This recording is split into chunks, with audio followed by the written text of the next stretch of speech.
قد خلت من قبلكم سنن فسيروا في الأرض فانظروا كيف كان عاقبة المكذبين. هذا بيان للناس وهدى وموعظة للمتقين. ولا تهنوا ولا تحزنوا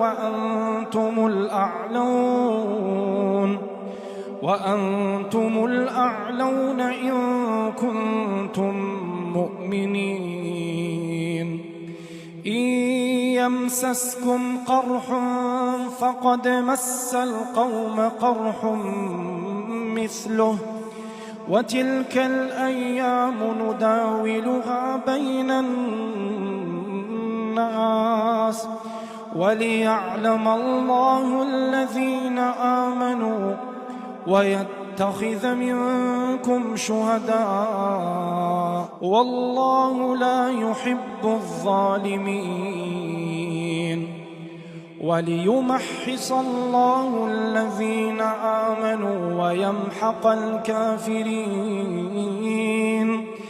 أم حسبتم أن تدخلوا الجنة ولما يعلم الله الذين جاهدوا